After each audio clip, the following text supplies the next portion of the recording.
ఉంటాయి. ఆ డైలాగులు మళ్ళీ మళ్ళీ సోషల్ మీడియాలో చూసి మనం ఆ ఆనందాన్ని ఇంకా రెట్టింపు చేసుకుంటూ ఉంటాం అనమాట. మరి అలాంటి రైటర్ ఐ రిక్వెస్ట్ ప్రసన్న గారిని వేదిక మీద రాసంగా స్వాగతం పలుకుతున్నాము. Prasanna Kumar Bezawada, I request on to stage please.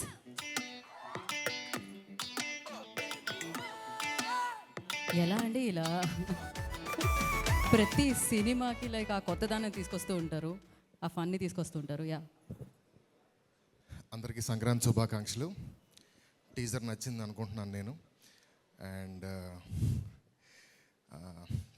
అసలు ఫస్ట్ టైం నేను కనీసం ఫస్ట్ 2 లైన్లనే ప్రిపేర్ వస్తాను. ఈరోజు ఆ 2 లైన్లు కూడా ప్రిపేర్ అవ్వాలా. సో ఈ సినిమా నేను ఆల్మోస్ట్ ఒక 3 years నుంచి నా మనసులో ఉండి చెయ్యాలి అని పట్టుదలతో, అంటే నేను నా కెరియర్ మొత్తం మీద ఒక సినిమాని ప్లేస్ చేయడానికి ఎంత కష్టపడ్డానో ఈ సినిమాని ప్లేస్ చేయడానికి అంతకంటే ఎక్కువే కష్టపడ్డాను.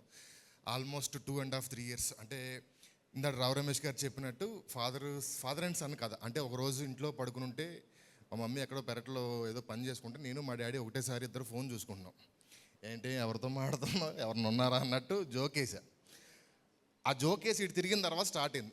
ఒకవేళ మా ఇంట్లో మా అమ్మ లేకపోతే నేను మా నాన్నే ఉండుంటే, ఒకటేసారి ఫాదర్ అండ్ సన్ వేరే వాళ్ళతో లవ్లో ఉంటే దాని కాన్సిక్వెన్సెస్ని ఎంటర్టైనింగ్గా చెప్పాలి అనుకుంటే ఎలా అన్నది స్పీడ్గా మైండ్లో డెవలప్ అయ్యింది. అక్కడ స్టార్ట్ అయ్యింది ఆ జర్నీ.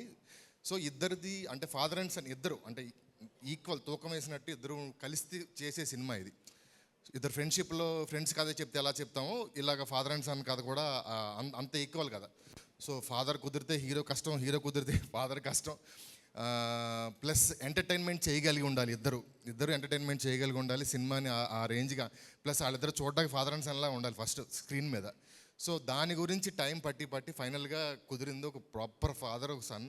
సినిమా చూసి బయటకు వస్తే నాకు తెలిసి సందీప్ గారి ఫాదరు, రావు రమేష్ గారి ఫాదర్ వాళ్ళ అబ్బాయి కూడా కన్ఫ్యూజ్ అవుతారు. వీళ్ళిద్దరు నాకంటే వాడే కరెక్ట్గా ఉన్నాడంటే అంత బాగా వాళ్ళిద్దరు కెమిస్ట్రీ కుదిరింది. అండ్ ఈ సినిమాకి ఫస్ట్ నాకు వెలిగొండ సీన్ గారు ఒక సీన్ చెప్పాడు ఏదో మాటల్లో. ఆ సీన్ ఒకటి మైండ్లో ఉంది. తర్వాత ఈ ఐడియా వచ్చింది, ఆ రెండింటిని కలిపితే స్టార్ట్ అయింది జర్నీ. ఆ తర్వాత మా సాయి కృష్ణ గారు నాతో 10 ఏళ్ళ నుంచి ఈ సినిమాకి 3 ఏళ్ళ నుంచి నాతో జర్నీ చేస్తున్నారు. నేను సినిమాలో చేసే తప్పులు, నేను బయట చేసే తప్పులు, నేను చేయాల్సినవి ఉండాల్సినవి నన్ను కంప్లీట్గా అన్ని రకాలుగా గైడ్ చేస్తున్న నా టీచర్, నా గురువు 2 మా సాయికృష్ణ గారు. ఆయనకి స్పెషల్ థ్యాంక్స్ సార్. అండ్ తర్వాత రావు రమేష్ గారు నేను ఆల్మోస్ట్ లైక్ నాకు ఇండస్ట్రీలో ఆయన ఫాదర్ ఫిగరు. నేను మాట్లాడటంలో ఈ కథ ఉందని ఇలా అని చెప్పాను. బట్ అది రావాలి ఆయన అన్నట్టు అవుతుందా జరుగుతుందా ఎప్పటికీ అన్నది మా ఇద్దరి మధ్యలో ట్రావెల్ జరుగుతూ ఉండగా రాజా గారు వచ్చారు. ఆయన ఈ సినిమా నచ్చి ఆయన పట్టుకుని ఈ సినిమాని ఎక్కించడానికి ఆయన పడ్డ స్ట్రగుల్ ఆర్ఎల్స్ ఎక్కిన తర్వాత ఈరోజు ఇక్కడ వరకు రావడానికి ఆయన ఒంటరి పోరాటం చేసుకుంటూ ఇంతవరకు వచ్చారు. నాకు తెలిసి సినిమా రిలీజ్ తర్వాత దీనికి 100 times కాదు అట్లీస్ట్ 10 to 20 times కాంపెన్సేషన్ అయితే 100% ఆయనకి ఉంటుంది ఈ సినిమాలో. ఈ సినిమా ఎలా వచ్చిందంటే నేను మొన్న మా ఫ్రెండ్ ఎవరో అడిగితే ఎలా వచ్చింది రా అబ్బాయి అంటే అదిరిపోద్ది అన్న. షూరా అన్నాడు. 100 rupees బాండ్ పేపర్ మీద రాసిస్తానని చెప్పా. సో అంత కాన్ఫిడెంట్గా ఉన్నాం ఈ సినిమా మీద. ఆ తర్వాత మా తిన్నాది గారు 5వ సినిమా 12 నాకు ఇండస్ట్రీలో నాకు ఎంత వయసు ఉందో తిన్నాది గారితో నాకు అంత జర్నీ ఉంది మా ఇద్దరికి. నేను వేరే ఎవరికన్నా రాసినా కూడా ఈ సీను తిన్నాది గారు లేరే ఈ సీన్ కరెక్ట్గా తీయడానికి అన్న ఫీలింగ్ చాలా సినిమాలకి నాకు వస్తూ ఉంటుంది. అలాగ. అండ్ యాక్టర్స్లో నాకు రావు రమేష్ గారితో ఇంకొక విషయం చెప్పాలి. ఒక సినిమా ఆయన లేకుండా నాకు కథ రాయడం రాదు. రాసిన తర్వాత రెండో క్యారెక్టర్ ఏదైనా మంచి క్యారెక్టర్ వస్తే ఇది కూడా ఆయన చేస్తే బాగుండు అనిపిస్తుంది. అలాగా యాక్టర్స్లో నాకు ఆయనతో ఆ లవ్ ఉంది. అండ్ తిన్నాది గారిది ఇంకా స్పెసిఫిక్గా చెప్పడానికి ఏం లేవు. మేము ఇద్దరం షర్టు ప్యాంటు లాంటి వాళ్ళు ఏది లేకుండా బయటకు వచ్చినా ఇంకొకటి బాగు. సో అది ఇలాగే మా జర్నీ కంటిన్యూ అవుతుంది. అండ్ అన్షూజీ నాకు ఈ సినిమా నుంచి నాకు దొరికిన ఒక మంచి ఫ్రెండ్, ఫ్యామిలీ ఫ్రెండ్ లాగా. నాకు తెలిసి యూకేలో సీత ఉంటే ఆవిడలాగా ఉంటుందేమో. వచ్చిన దగ్గర నుంచి హస్బెండ్ పిల్లలు తప్ప ఏమీ ఉండదు. తిన్నా అదే, షూటింగ్ చేసిన అదే, ఖాళీ కూర్చున్న అదే. ఎవరికైనా ఒక వైఫ్ కావాలంటే నాకు తెలిసి అన్షు లాంటి వైఫ్ కావాలని నేను కోరుకుంటున్నాను. అంత హోమ్లీ అమ్మాయి తను. అండ్ రీతు గారు సినిమా అంతా చేసేసాం ఆల్మోస్ట్. బట్ మేము చాలా తక్కువ మాట్లాడుకున్నాం. మ్యాక్సిమం ఒక 10 హాయిలు 2-3 ఎలా ఉన్నారు తప్ప పెద్దగా ఏం మాట్లాడుకోలేదు.